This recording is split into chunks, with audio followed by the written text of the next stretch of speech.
अस्सलाम वालेकुम। मैंने अपनी कुछ वीडियोस पहले बताया था कि आप अच्छा हाइब्रिड सोलर इन्वर्टर्स कैसे खरीद सकते हैं, कौन सी कंपनी बेहतर होती है और कौन सी नहीं। काफ़ी लोगों के मुझे मैसेज आए कि ठीक हो गया, हमें ये तो बात पता चल गई कि अच्छा हाइब्रिड सोलर इन्वर्टर कौन सा होता है, लेकिन अब हमें ये बताएं कि हमें जो इन्वर्टर खरीदना उसकी IP क्या होनी चाहिए, यानी इंग्रेस प्रोटेक्शन क्या होनी चाहिए।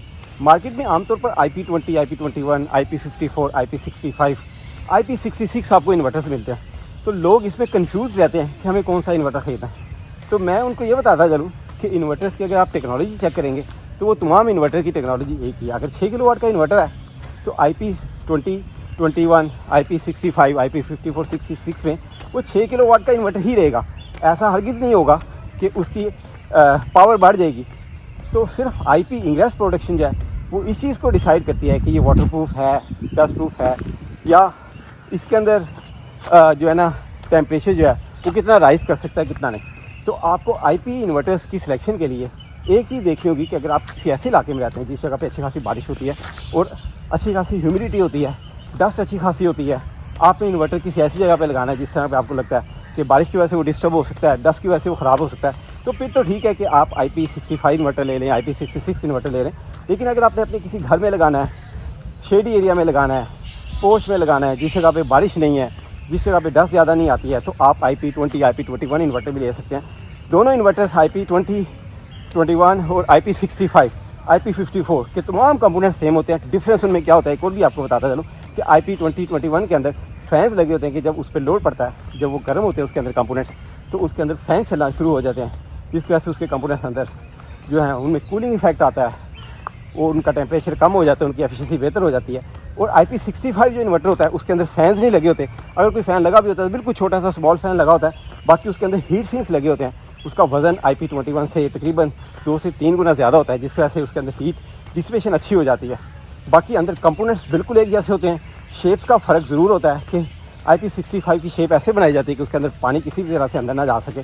तो आप अगर इन्वर्टर खरीदना चाहते हैं, अगर आपका शेडी एरिया है, आपको इस तरह के मसाइल नहीं है, तो फिर आपको ज़्यादा पैसे खर्च करने की ज़रूरत नहीं है। आप IP20, 21 इन्वर्टर खरीद सकते हैं, कोई मसला नहीं है, कोई प्रॉब्लम नहीं आती है। वो सस्ता भी होता है, आपको 6 किलोवाट का इन्वर्टर 50, 60, 70 हज़ार रुपये सस्ता मिल जाता है। तो आप इतने पैसे क्यों खर्च करेंगे? अगर आपकी IP रेटिंग से आपकी पावर नहीं बढ़ती है तो फिर मेरा ख्याल है कि आपको इतने ज़्यादा पैसे खर्च करने की ज़रूरत नहीं है। मैं इन्वर्टर्स की अंदर टेक्नोलॉजी को जानता हूँ। वो एक कंपनी है चाइना की, सोरोटेक, उसका पूरे पाकिस्तान का सर्विस सेंटर मेरे पास है, इसलिए मुझे अंदर की टेक्नोलॉजी का सारा पता है। उनके IP65, IP20, 21 इन्वर्टर्स अंदर से बिल्कुल एक जैसे होते हैं, सिर्फ उनकी PCBs की शक्ल को चेंज कर दिया जाता है, उनके अंदर बड़े हीट सिंक लगा के उनको IP65 बना दिया जाता है। बाकी कंपोनेंट्स कमोबेश बिल्कुल एक जैसे होते हैं, कोई फ़र्क नहीं पड़ता। तो आप अगर ज़्यादा पैसे नहीं खर्च करना चाहते हैं तो आप IP21 इन्वर्टर खरीद कर अपना काम चला सकते हैं। सस्ते में आ जाता है, 1.25 लाख रुपये तक से लेकर 1.5 लाख रुपये तक आपको बेहतरीन शानदार क्वालिटी का हाइब्रिड सोलर इन्वर्टर मिल जाता है। इससे सस्ते भी मिल जाते हैं, लेकिन वो बिल्कुल बेकार हैं। तो अगर ले लेंगे तो आप भी सिर्फ चक्कर लगाते रहेंगे उनको ठीक करवाने के लिए।